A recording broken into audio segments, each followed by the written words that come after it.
Pengentasan masalah rumah tidak layak huni melalui program Palembang Peduli, Wali Kota Palembang Ratu Dewa secara langsung melaksanakan peresmian RTLH menjadi rumah layak huni atas nama Yunus di lorong air tawar Kelurahan 30 Ilir. Kami hormati para ketua RT, ketua RW, tokoh agama, tokoh masyarakat, Bapak Ibu hadirin yang berbahagia. Sama dengan Basnas Kota Palembang pada hari ini kita mulai.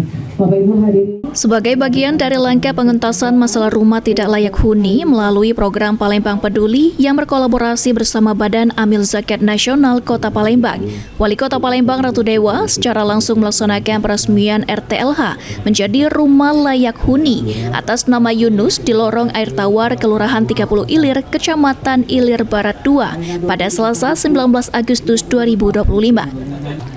Wali Kota Palembang Ratu Dewa mengatakan peresmian RTLH menjadi RTH ini merupakan yang keempat di tahun 2025.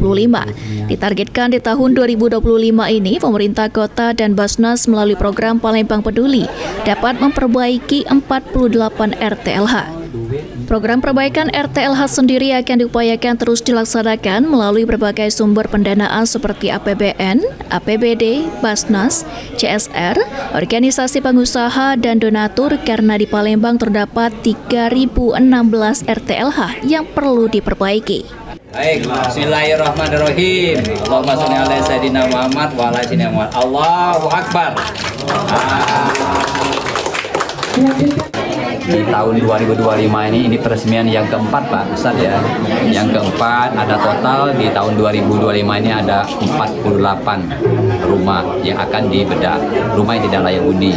Tentunya masih cukup banyak rumah yang tidak layak huni di Kota Palembang, 3.016an, tetapi insya Allah pelan-pelan ini akan terus kami upayakan rumah-rumah yang tidak layak huni ini. Sumbernya bisa jadi sumber dari APBN ada, dana APBD juga ada, dari Basnas sendiri.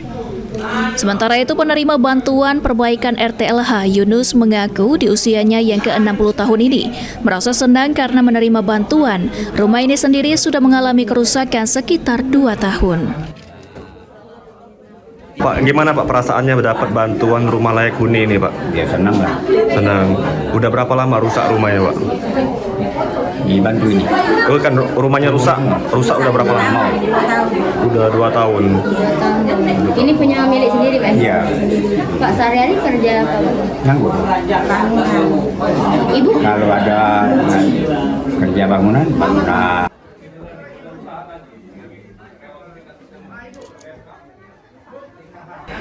Yunus mengakui jika dirinya sendiri kesulitan memperbaiki rumah karena pendapatan sehari-hari hanya sebagai buruh bangunan yang berpenghasilan tidak menentu, sementara istrinya bekerja sebagai buruh cuci pakaian.